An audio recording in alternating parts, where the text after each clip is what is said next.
Oxford Bangla একাডেমিতে আপনাদেরকে স্বাগত। বন্ধুরা, অক্সফোর্ড বাংলা একাডেমিতে আপনাদেরকে জেনুইন তথ্য দেওয়ার চেষ্টা করেন।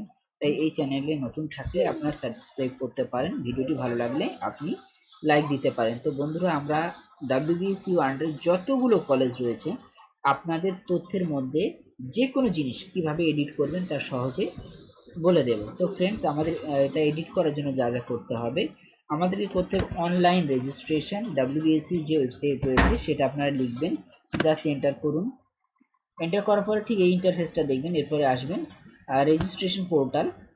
এখানে আসার পরে আমাদের যা করতে হবে, এখানে এটা ক্রস করে দেবেন, যেহেতু আপনারা অলরেডি কাজ করে ফেলেছেন। আমরা যেহেতু এডিট করব তার জন্য এই কাজটা করতে হবে। এখন সেটা করব, নিউ রেজিস্ট্রেশনে ক্লিক করব। নিউ রেজিস্ট্রেশনে ক্লিক করার পরে আমাদেরকে ক্লিক করতে হবে, যদি কিনার আপনারা ইউজি হন তাহলে ইউজিতে ক্লিক করবেন, যদি পিজি হন তাহলে পিজিতে ক্লিক করবেন। তাহলে বন্ধুরা, এই ভিডিওটি সবার জন্য, ইউজি প্লাস পিজি। তো ফ্রেন্ডস, আমি এখানে ক্লিক করলাম। ইউজিদের জন্য আমি দেখাচ্ছি, তো পিজিদের জন্য একই সেম সিস্টেম। তারপরে আপনাদের যে কলেজ রয়েছে সেটা আপনারা সিলেক্ট করবেন। যেমন আমি ডিওজি কলেজের একটা ক্যান্ডিডেটের কিছু তথ্য আমি এডিট করব, আপনাদেরকে বলে দেব যে কোনো তথ্য আপনি কিভাবে এডিট করবেন। এখন ওকে করে দেব। ওকে করে দেওয়ার পরে আমি একদম নিচে চলে আসবো। শত নিচে চলে আসার পরে এখানে দেখতে পাচ্ছেন click here for log in. আমি এখানে করছি, ক্লিক করব, যেহেতু আমরা অলরেডি রেজিস্টার্ড। তো ফ্রেন্ডস, আমরা এটা ওকে করে দেব। এখন আমাদের এখানে সিস্টেম আইডি দিতে হবে এবং পাসওয়ার্ড আর ক্যাপচা কোডটা দিয়ে লগ ইন করতে হবে। তো ফ্রেন্ডস, আমাদের সিস্টেম আইডি পাসওয়ার্ডটা দেওয়া রয়েছে।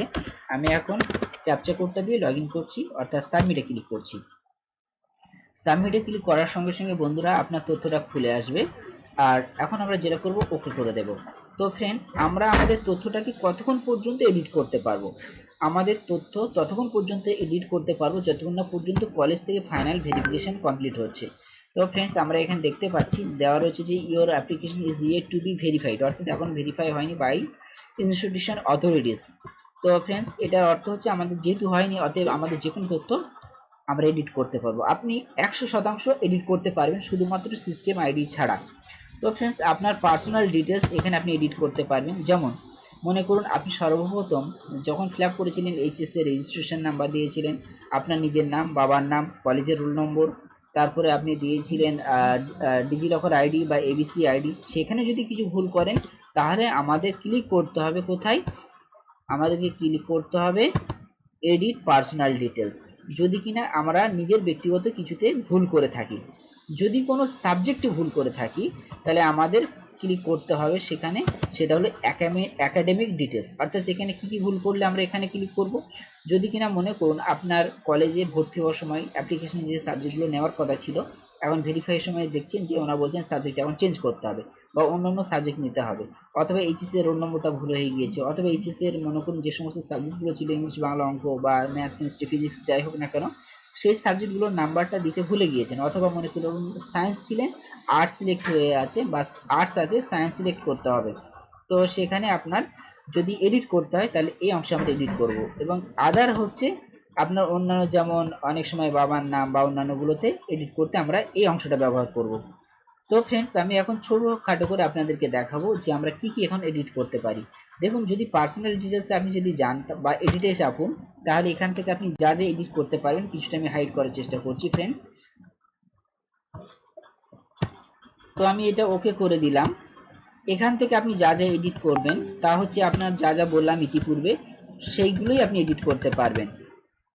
আপনার সাবজেক্ট, আপনার রোল নম্বর, আপনার ফোন নম্বর, আপনার গ্রামের ঠিকানাপত্র, হাবি জাবি যা কিছু আপনি এডিট করতে চান, আপনার ফটো বা অন্যান্য কিছু, সমস্ত কিছু এডিট করতে পারেন। মনে রাখবেন, এখানে আপনি যা কিছু এডিট করছেন অবশ্যই কিন্তু ক্যাপচা কোড দিয়ে সাবমিটে ক্লিক করতে হবে শেষে। তো আমরা বন্ধুরা এটা যা করব, এটা হয়ে যাওয়ার পরে সাবমিটে ক্লিক করব। তারপরে আমরা পরবর্তী অংশে ক্লিক মানে এডিট করতে পারবো। এখান থেকে আমরা এইগুলো এডিট করে নিতে পারবো। এরপরে মনে করুন আমার একাডেমিক ডিটেলসে কিছু ভুল হয়েছিল। যেমন মনে করুন আমার ভুল হয়েছে কি, যে ওই যে নাম্বারটা দিতে ভুলে গেছি, অথবা সাবজেক্ট চয়েস করতে, তাহলে আমি একাডেমিক ডিটেলসে ক্লিক করলাম, দেখুন খুলে গিয়েছে। তো এখানে আমার যে সাবজেক্টটা মনে করুন কথার কথা এখানে পলিটিক্যাল সায়েন্স আছে, অন্য কিছু হবে, সেটা আপনি সিলেক্ট করবেন। একটা কথা মনে রাখবেন, যখন সিলেক্ট করছেন, যে সিলেক্ট করার কারণে এখানে দেখছেন যে অনেক সময় সাবজেক্টগুলো আসছে না, তখন আপনারা যা করবেন সেটা হচ্ছে আপনার এখানে সাবজেক্টটাকে আপনি পুনরায় রিসিলেক্ট করবেন। অর্থাৎ পুনরায় নতুন করে যেভাবে সাবজেক্ট সিলেক্ট করে সেভাবে করবেন, অথবা এই পেজে এসে রিফ্রেশ করবেন, তারপরে নতুন করে সিলেক্ট করবেন, দেখবেন 1 বাই 1 আবার সাবজেক্টগুলো চলে আসছে। নতুবা কিন্তু অনেক সময় কী হয়, সাবজেক্টগুলো চলে আসে না। অনেকে কী হয়, আবার নাম্বারগুলো দিতে ভুল হয়ে যায়, যে এখানে 100 মধ্যে কত পেয়েছেন বা এটা বা ফুল মার্কসের মধ্যে অথবা অ্যাপ্লাইড সাবজেক্টের মধ্যে, এগুলো আমরা এখান থেকে এডিট করে নিতে পারবো। তো ফ্রেন্ডস, এটা গেল আমাদের এই অংশটা, আমরা এগুলো এডিট করে নিতে পারবো। এরপরে ফের ওকে করে দিলাম।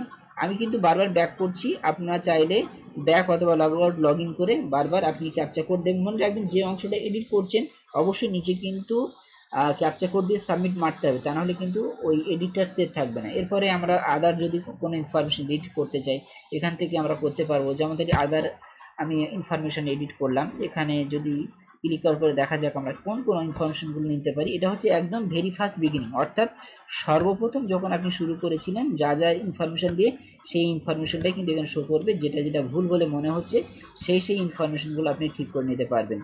আবারও আমি কথাটা রিপিট করছি, যখন কোনো জিনিস মানে আপনি এডিট করবেন, সেই এডিট অংশে আপনার নিচে ক্যাপচা কোড দিয়ে অবশ্যই কন্টিনিউ বা সাবমিটে কিন্তু ক্লিক করতে হবে, নতুবা কিন্তু আপনার ডাটা সেভ হবে না। অতএব ফ্রেন্ডস, এখান থেকে আমরা দেখলাম যে কোনো তথ্য আমরা এডিট করে নিতে পারি। আরেকটা এখানে সবথেকে বড় ইম্পর্টেন্ট কথা হচ্ছে যে অনেক সময় আপনার ফটো এবং সিগনেচারটা আপলোড করতে সমস্যায় পড়েন। তো আমি এই বিষয়ে অবশ্যই একটা আলাদা ভিডিও বানিয়ে রাখছি বা রাখবো, সেটা আপনারা দেখে নেবেন। তো আমি বলে দিচ্ছি কিভাবে কি করবেন। ফটোটা অবশ্যই সরাসরি তুলবেন ক্যান্ডিডেটের, বা ব্যাকগ্রাউন্ডটাকে সলিড বানাবেন, সলিড কালার বানাবেন। এরপরে ওটাই ফটোটাকে জেপিজিতে বানাবেন এবং 30 কেবির মধ্যে রাখার চেষ্টা করুন। আর সিগনেচারটাকে পিএনজি ফরম্যাটে করতে হবে, এবং সেটাকে অবশ্যই আপনি এটারও ব্যাকগ্রাউন্ডটাকে সলিড রাখবেন।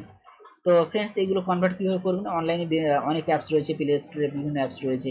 জাস্ট আপনি অনলাইনে লিখতে পারেন যে কোনো এনি ফটো টু বা any photo convert to JPG অথবা any photo convert to PNG, এগুলো লিখলে আপনারা অবশ্যই অনলাইন থেকে কনভার্ট করে নিতে পারবেন। এবং সাইজটা যদি অ্যাকুরেট না করতে পারেন সেক্ষেত্রেও আপনি কিন্তু কম্প্রেস সাইজ বলে লিখলে বা প্লে স্টোরে গেলে সাইজ ইমেজ সাইজ কম্প্রেসার লিখলেও আপনি কিন্তু সেটা ডাউনলোড করতে পারবেন। এছাড়া হচ্ছে স্টুডেন্ট ডিটেলসে আপনি যেটা ফিল আপ করেছিলেন এতক্ষণ ধরে সেটা দেখতে পারবেন, অর্থাৎ আপনার টোটাল তথ্যটাই আপনি এখানে দেখতে পারবেন।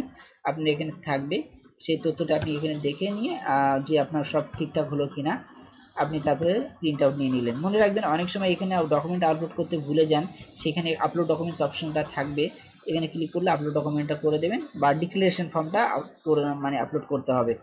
এরপর হচ্ছে এখানে অনেক সময় পেমেন্টের সমস্যা হয়, পেমেন্টে এখানে ক্লিক হেয়ার অপশনটা থাকবে একদম নিচে, দেখছেন যে system ID is not to be verified, ঠিক এইখানেই থাকে আপনার ক্লিক হেয়ার ফর পেমেন্ট, এটা আপনি পেমেন্ট করে দিতে পারবেন। তো এই সমস্যাগুলো সাধারণত হয়ে থাকে। এছাড়াও যদি আপনারা অন্যান্য সমস্যাগুলো ফেস করে থাকেন, নিঃসন্দেহে সেই সমস্যাগুলো কমেন্ট সেকশনে কমেন্ট করুন, আপনার উত্তর আমরা অবশ্যই দেওয়ার চেষ্টা করব, সর্বোচ্চভাবে চেষ্টা করব। আমাদের হোয়াটসঅ্যাপ আছে, আপনারা কানেক্ট হতে পারেন 8420069221। এছাড়া ইউটিউবের আপনার লিঙ্কের এখানেও দেওয়া থাকবে, আপনি চাইলে সরাসরি গ্রুপে জয়েন হয়ে বা অ্যাড হয়ে আপনি আপনার প্রশ্নগুলো করতে পারেন। ভিডিওটি ভালো লাগলে আমরা আপনার লাইক বা আপনার ডিসলাইক করতে পারেন ভালো মন্দের প্রতি বিচার করে, এবং যদি চ্যানেল যদি নতুন হন আপনি অবশ্যই চ্যানেলটি সাবস্ক্রাইব করতে পারেন। ধন্যবাদ আপনাদেরকে।